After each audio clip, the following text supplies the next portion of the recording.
സമീപകാലത്ത് മമ്മൂട്ടി സിനിമകൾ കണ്ടന്റ് കൊണ്ടും പുതുമയാർന്ന അണിയറ പ്രവർത്തകരുടെ നിര കൊണ്ടും ശ്രദ്ധ നേടാറുണ്ട്.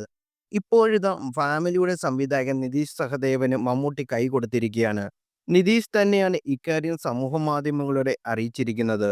അടുത്ത പടം മമ്മൂക്കിക്കൊപ്പം എന്ന ക്യാപ്ഷനോടെ മമ്മൂട്ടിക്കൊപ്പമുള്ള ചിത്രം നിതീഷ് സഹദേവ് പങ്കുവച്ചിട്ടുണ്ട്. ചിത്രം ഉടൻ ആരംഭിക്കുമെന്നും അദ്ദേഹം അറിയിച്ചിട്ടുണ്ട്. നേരത്തെ തന്നെ ഫാമിലി സംവിധായകനോടൊപ്പം മമ്മൂട്ടി സിനിമ ചെയ്യുമെന്ന അഭ്യൂഹങ്ങൾ സമൂഹ മാധ്യമങ്ങളിൽ വന്നിരുന്നു. ഇതൊരു ആക്ഷൻ പാക്ഡ് എന്റർടൈനർ ആയിരിക്കുമെന്നാണ് റിപ്പോർട്ട്. മഹേഷ് നാരായണൻ സിനിമയ്ക്ക് ശേഷമായിരിക്കും ഈ ചിത്രം ആരംഭിക്കുക എന്നാണ് സൂചന. അതേസമയം ഗൗതം വാസുദേവ മേനോൻ ഒരുക്കിയ Dominic and the ladies boys എന്ന ചിത്രമാണ് മമ്മൂട്ടിയുടെ ഒടുവിൽ റിലീസ് ചെയ്ത ചിത്രം.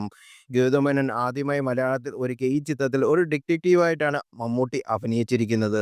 ആദ്യ അവസാനം പ്രേക്ഷകരെ രസിപ്പിക്കുന്ന ഒരു കോമഡി ത്രില്ലർ ആയി ഒരുക്കി ചിത്രം രചിച്ചത് ഡോക്ടർ സൂര്യരാജൻ, ഡോക്ടർ നീരജ് രാജൻ എന്നിവരാണ് ചിത്രത്തിന്റെ തിരക്കഥ തയ്യാറാക്കിയിരിക്കുന്നത്. കൂടുതൽ വാർത്തകളറിയാൻ ഈ ചാനൽ സബ്സ്ക്രൈബ് ചെയ്യുക, ഷെയർ ചെയ്യുക. Thank you.